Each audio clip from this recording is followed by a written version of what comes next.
have a seat, take a deep breath, let it out. Okay, let me tell you a story. This man is named Tom Butt, but with 2 T's. If part of your mind is permanently 8 years old like mine is, the fact that his name is Tom Butt is a constant source of delight when Tom Butt is in the news. And you know, if that is your last name and you choose a life that's going to keep you in the public eye, having a giggle-inducing last name like that is probably both a blessing and a curse. I mean, sure, just like they have since elementary school, people make fun, they point it out to their friends when they see your name, right? But it's also a very memorable name. They also remember your name. And when you are running for public office, people remembering your name is a really important thing. I would say name recognition in this case is an asset, but his name is Mr. Butt, so I don't want to say asset. Sorry. In any case, nobody has to call him Mr. Butt anymore, because now what you should call him is Mr. Mayor. Last night, against all the odds in the world, Tom Butt was elected mayor of Richmond, California, a working-class, blue-collar city just northeast of San Francisco, where the oil company Chevron has operated a huge and sometimes troubled refinery for over a century now. A couple years ago, there was a huge explosion and fire at the Richmond refinery. It sent more than 15,000 local people to the hospital. And if you didn't like the time in 2012 when it caught fire and blew up, there was also the time it caught fire and blew up in 1999. And if you didn't like the time in 1999 when it caught fire and blew up, there was also the time in 1989 when it caught fire and blew up. That Chevron refinery in Richmond, California, has been kind of a nightmare.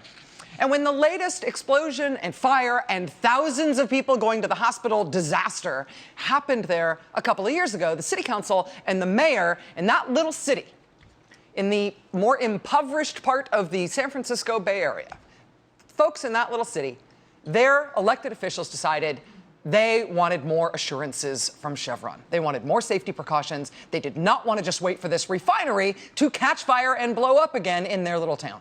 The mayor and the city council started pushing Chevron.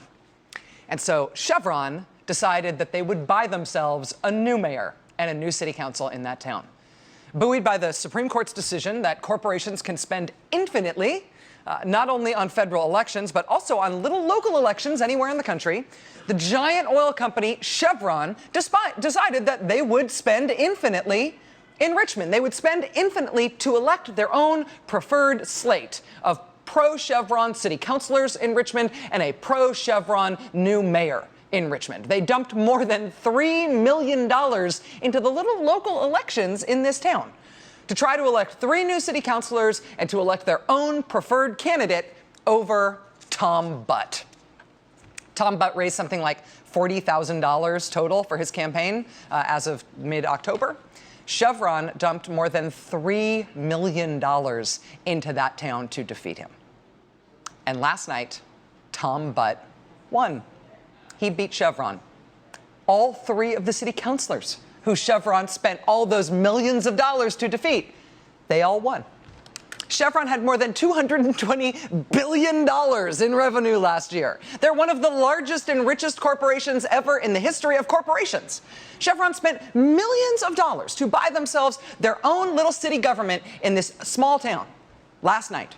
Their opponents had no way to compete monetarily with that.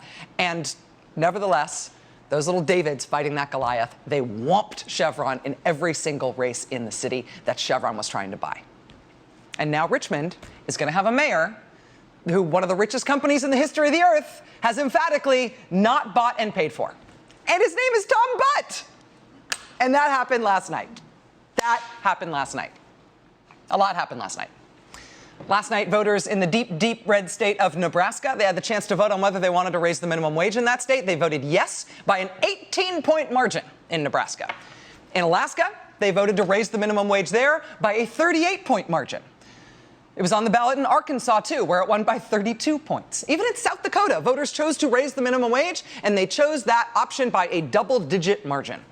There were 2 states where personhood was on the ballot last night. This is the pretty radical anti-abortion legislation that is favored by a whole bunch of the new Republican senators who were elected last night. Joni Ernst in Iowa, Cory Gardner in Colorado, Tom Tillis in North Carolina, Tom Cotton in Arkansas, Steve Daines in Montana. They all support personhood, this radical anti-abortion approach which would ban all abortion in every circumstance and some popular forms of contraception as well. But voters last night were asked directly in 2 states if they wanted to vote for a personhood law statewide. In North Dakota, it lost by 28 points. In Colorado, the numbers are still coming in, but so far it is losing by 30 points. Personhood lost by a huge margin in both states where people had the chance to vote on it last night. Last night, voters in 2 states and in Washington, D.C., also had a chance to vote to legalize marijuana for recreational use, like Colorado and did in 2012 in Washington state. In Oregon last night, they voted on it as well. They voted to legalize pot in Oregon, and it won by 12 points. In Alaska, they voted on it there as well, and it won by 4 points. In Washington, D.C., legalizing pot won by 37 points. In 4 places last night, there was a measure on the ballot to give people paid sick leave from work. It was on the ballot statewide in Massachusetts. It was also on the ballot in Oakland, California, and in Trenton, New Jersey, and in Montclair, New Jersey. Passed in all 4 of those places. When Rhode Island elected Gina Raimondo to be their new governor last night, it was the first time ever that the state of Rhode Island had elected a woman governor, and it was the first time that Rhode Island had elected a Democratic governor in 2 decades. In Massachusetts, when the congressional results came in last night, Massachusetts hit 100 straight congressional elections in which the state has elected Democrats to go to Congress. The Massachusetts Democrat who had the hardest fight on his hands last night, but who still won, was Iraq War veteran Seth Moulton, who volunteered for multiple combat tours in Iraq despite his own political opposition to the Iraq War. During his campaign for Congress, the Boston Globe caught Seth Moulton not being fully truthful with voters about his war record. What he didn't tell voters was about the medals he had won for bravery and heroism during his time in combat. He didn't think that's the sort of thing you should brag about, so he didn't bring it up. Seth Moulton is now a congressman from Massachusetts' 6th District. In Washington state last night, voters decided that they would not be bamboozled by the gun lobby. They voted in Washington state last night that you should have to have a background check if you want to buy a gun. They voted for background checks, and they voted against another measure that was purposely put on the ballot to confuse people, which would have banned the same background checks that the state just agreed to pass. Washington state voters were not bamboozled. Remember our old friend Scott Brown? He lost. He lost a Massachusetts Senate seat to Elizabeth Warren 2 years ago. Then he moved north to his vacation home to try to run again for the Senate from a different state. He lost last night. He is the first person in U.S. history to lose 2 United States Senate seats to 2 different women. Scott Brown, feminist icon. New Hampshire reelected Senator Jeanne Shaheen over Scott Brown last night. And at the same time, they reelected their Democratic governor, who's also a woman, Maggie Hassan. After some of the worst gun massacres in our nation's history, after Newtown and after the Aurora, Colorado movie theater massacre, the governors in the 2 states where those tragedies happened, the governors in those 2 states, in Colorado and in Connecticut, they defied the gun lobby. Those 2 governors, after those incidents, they stepped up to create background checks for gun sales in their states and to pass other sort of lowest common denominator gun safety laws. And of course, the gun lobby went nuts. The gun lobby swore revenge. The gun lobby screamed that it would be the end of each of those governors. Last night, even on a huge night for Republicans, including in the governor's races, last night, both that Colorado governor, John Hickenlooper, and that Connecticut governor, Dan Malloy, who the NRA said they would have for lunch, both of those governors were reelected last night.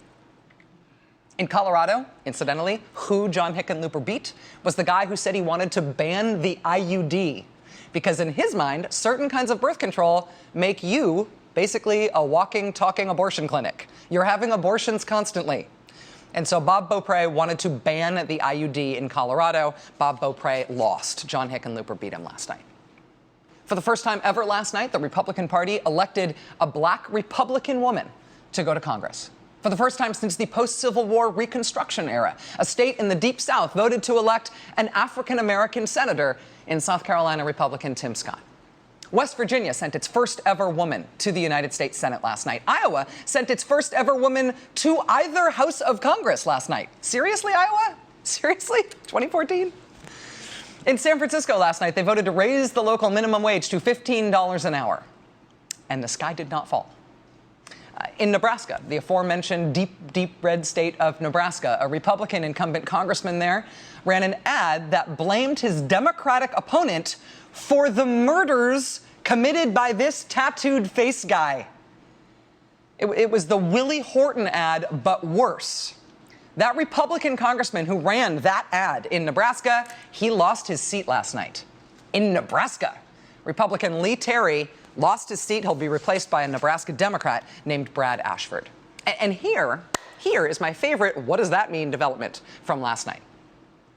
If Rand Paul wants to run for president in 2016, Rand Paul better be sure he's going to win, because apparently he's going to have to give up his seat in the United States Senate if he wants to do that.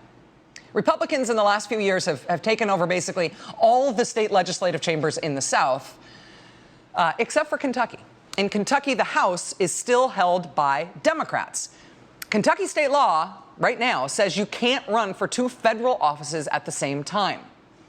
Rand Paul was first elected to the Senate in 2010. That means his Senate seat will be up in 2016. 2016 is also the year he wants to run for another federal office. He wants to also run for president of the United States. Under Kentucky law, he cannot do both. Can't run for both at once. The Democrats in charge of the Kentucky State House have said they have no intention of changing that state law just so Rand Paul can have the job security of keeping his Senate seat while he also runs for president. Republicans thought they would win that last state legislative chamber in the South last night. They thought that they would take the Kentucky House away from the Democrats last night. And they want to do that for a million reasons. But Rand Paul desperately needs Republicans to take that House in Kentucky. But last night, the Kentucky House stayed Democratic. Its partisan makeup was unchanged overall in last night's elections. The Democrats are still in charge of that chamber. And however much you agree or disagree with all the Beltway gushing over how interesting Rand Paul is, the decision that Rand Paul now has to make about giving up his Senate seat if he really does want to run for president, that really is the first truly inarguably interesting thing about the prospect of Rand Paul running for president. Or maybe not running for president. And that just happened last night. That all just happened last night. And I think that's it in terms of straws to grasp. Silver linings to spy in the clouds if you are not a Republican and you're trying to figure out what those election results mean last night. I think what I just gave you is the entire universe of things that just happened in the election last night that are not about the Republicans winning almost everything and everywhere they wanted to win. I mean, it is possible that there's like a Democrat somewhere who got a nice call from her mom last night, or maybe somebody somewhere found $1 on the sidewalk. I mean, it's possible. I might have missed a micron of the non-Republican silver lining in last night's election results. But really, I think what I just ran down, I think that's it. Well, I should say, actually, there's this. Look, these 3 panda siblings did just turn 100 days old today. Oh, that happened today, too. And look, they're really sleepy, and they love each other, and they're touching. They're bushy little 100-day-old pandas now. So that happened. That's true. But aside from that, which has nothing to do with politics, you know exactly what happened last night. A big Republican single-note win in the midterm elections. And yes, there were a few things that broke pattern. Tom Butt in Richmond and all the rest of it, right? But aside from that list that I just did, what happened last night is clear, and it's big. And now is where the really fun part begins, because it is all change in Washington as of last night. It is all change for the Republicans, and it is all change for the Democrats. It's all change in terms of what we have been watching unfold and covering here in the news business for the last several years. All change. And there are a million different ways this could go from here. It's about to get very, very unpredictable in our national politics. And unpredictable is always fascinating to watch.